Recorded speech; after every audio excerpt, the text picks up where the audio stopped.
ناس تعرف ايش شعور الشخص الذي بيضرب ترند من ظهر مكلفه، من ظهر يا خطيبته يا زوجته يا مدري ايش.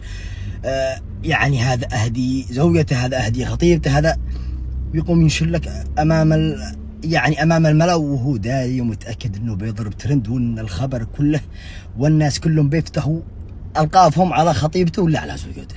ايش شعورك لما الان الساحه كلها تتكلم يا اخي على عرضك؟ انت عارف ان احنا بين مجتمع يمني محافظ، بين مجتمع يمني تربي على العادات وعلى التقاليد وعلى الغيرة الجنونية على مكلفه. هذا الشيء عندنا عيب وغلط. تفتح لنفسك باب الناس كلهم يتكلموا على شرفك يا اخي، ما تخجل ما تستحي. والله العظيم من هذا كلامي لك كنصيحة اعتبرها، ما بطع انتقدك ولا بقول ان انا اقطع غلط عليه ابدا. اهده زوجتك اهده من ما تشتهي، هذا من جيبك، مش من جيبي بالاول والاخير، ولكن للبيوت اسرار في بيتك يا اخي.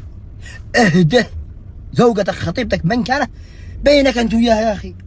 مجري طلعنا هذا الدخيله هذا في المواقع التواصل الاجتماعي.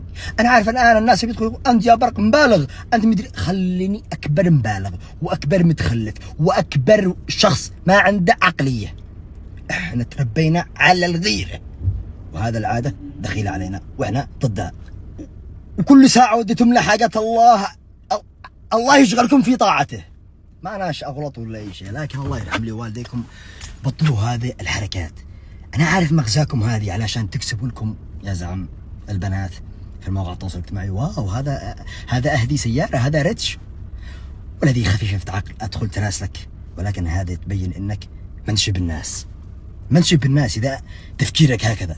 وليش الذي خلاك تنشري في المواقع التواصل الاجتماعي؟ يعني لطالما انت كرهت زوجتك ولا خطيبتك هذا يكفي. وش دخلنا احنا في المواقع التواصل الاجتماعي؟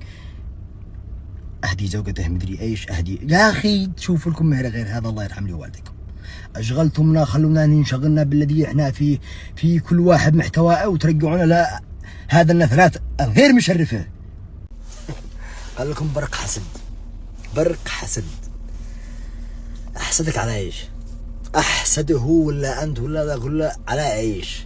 يشهد الله ما احسد رجل ولا احسد شخص الا اذا سبقني في فرض بالصلاة احسده.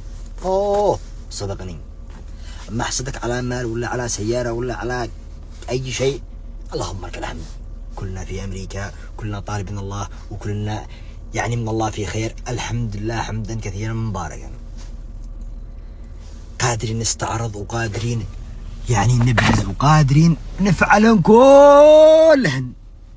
هذا الاشياء اللي انتم معجزينها ان احنا حاسدين قادرين نفعلها وبالسهاله بشربة ما اللهم لك الحمد. ولكن ايش؟ بنراعي اهل بلادنا، ونراعي الناس الكداحه، الناس المساكين، الناس الذي يا الله وصل للمليون لل2 مليون هذه يصير يخطب ويعقد